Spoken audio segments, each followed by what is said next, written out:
What's up, K3? Melissa here. Happy April. Have you been enjoying the spring weather? I know, I sure have. This week we played outside, we flew a kite, we had a cookout in the park, and wore short sleeves. Finally! I just love being outside in warm weather. Speaking of doing things outside, have you heard the awesome news? Our annual summer event, Kids Camp, is on for this year. That's right, it's happening.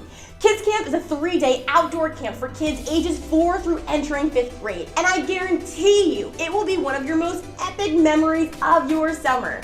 It's completely free and completely fun, with tons of outdoor water games, inflatables, crazy obstacle courses, prizes, music, storytelling, messy games, and more. It's the place for you and all of your friends to be.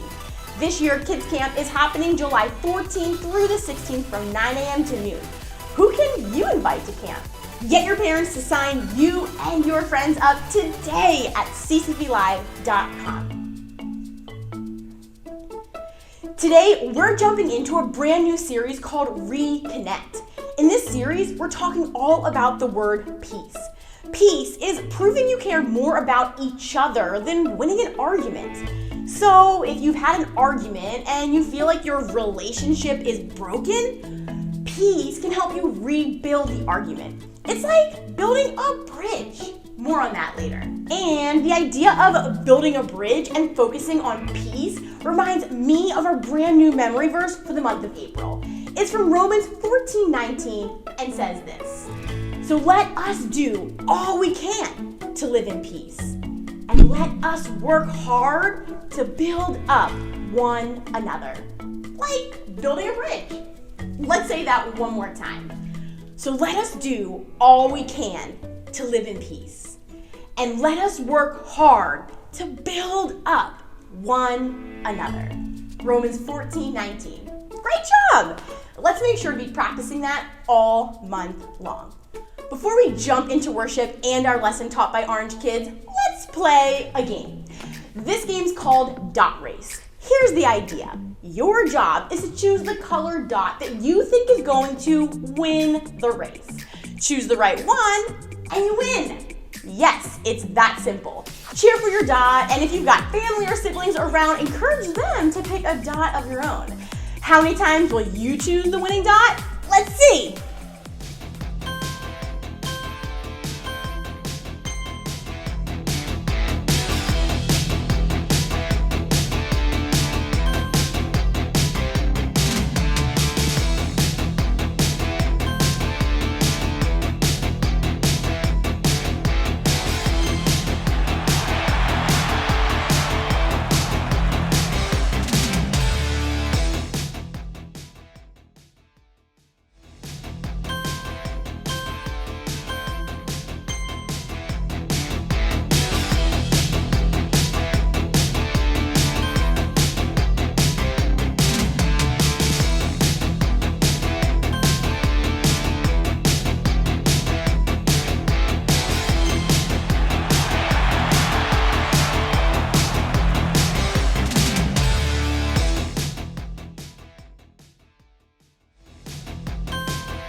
So how'd you do? Were you able to connect the winning dots?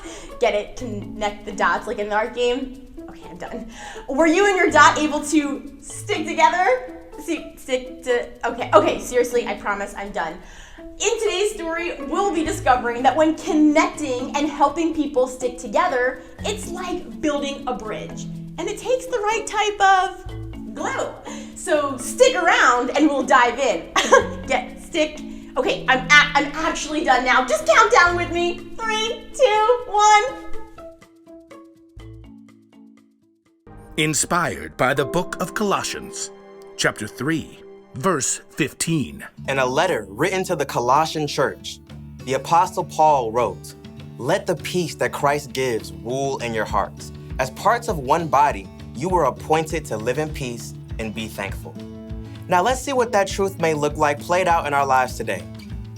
Katie wiped the sweat from her forehead and took a long drink from her water bottle.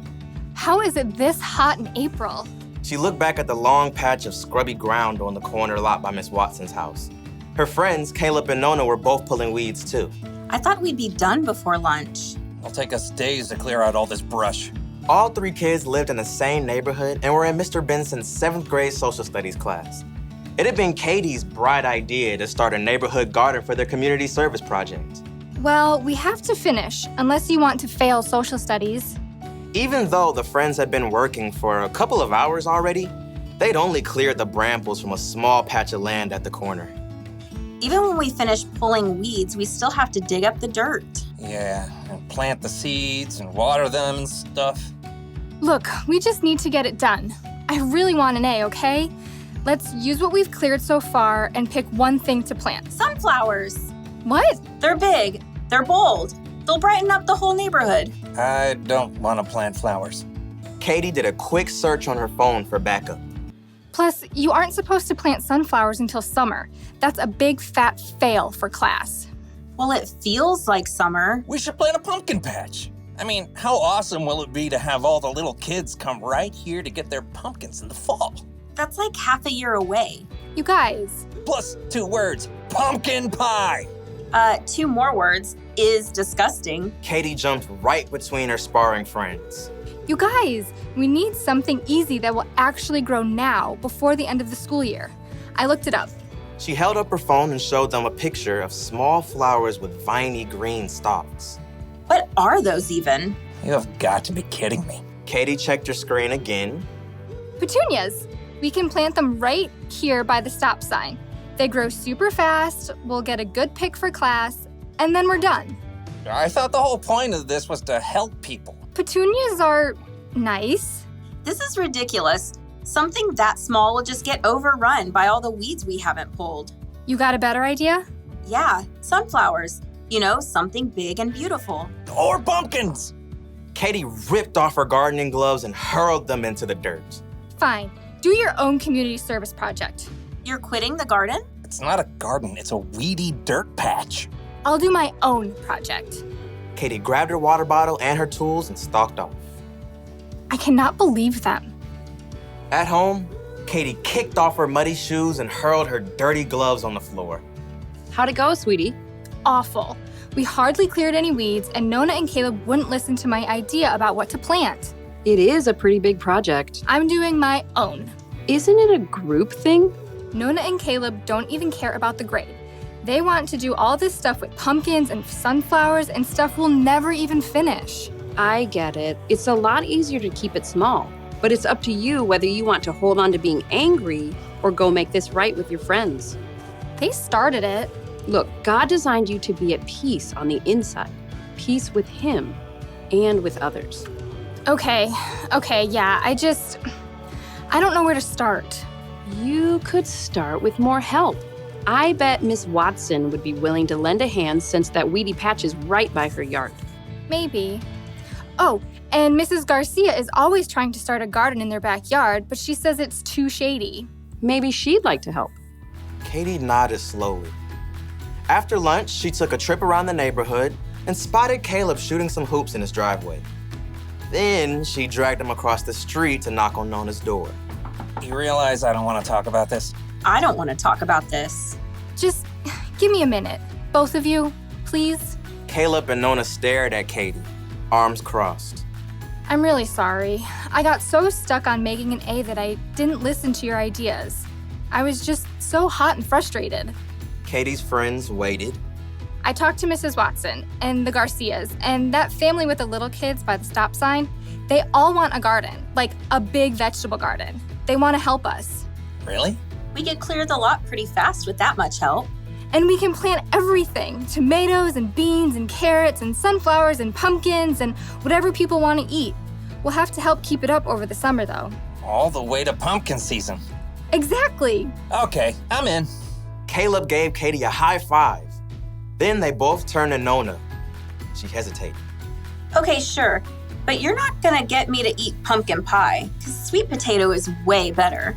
Deal. The Garcias can help out tomorrow afternoon, so we can get back to it then. Katie headed home, relieved that she was on good terms with her friends again and at peace on the inside. She was living out the truth of Paul's words. Let the peace that Christ gives rule in your hearts. As parts of one body, you are appointed to live in peace and be thankful. Some days, people are hard to get along with. Your sister spills milk on your homework. Your mom keeps packing you that lunch with a horrible bread that you keep telling her that you don't like. You have an argument with your friend over a group project. You just want to yell at everybody. But the Apostle Paul reminds us in his letter to the Colossians, let the peace that Christ gives you rule in your heart.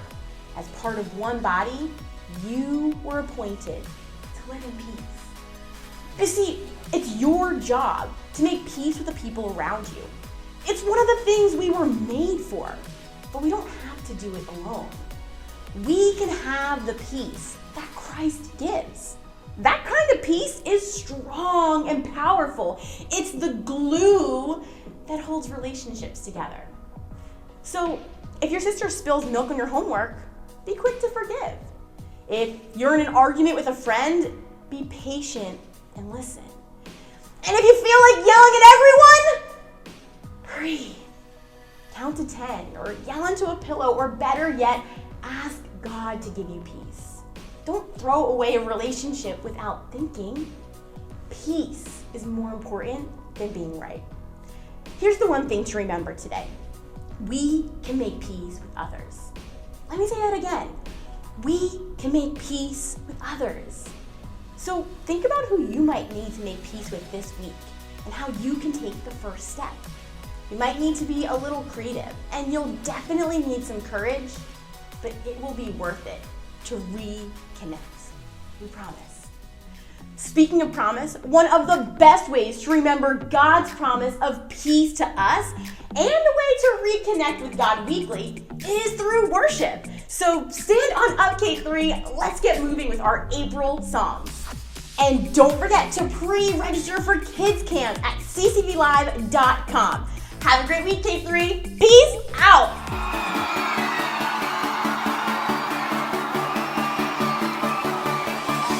Staring into your eyes makes my heart come alive. Suddenly brought to life when I met you. Reaching beyond the skies, running deep, stretching wide. Perfect love realized, here with you. Come on now. Now this love is for real, you will never let go, never let go. Oh, and it's more than just words, love beyond my control, out of control. What's up? This is real love, this is real love.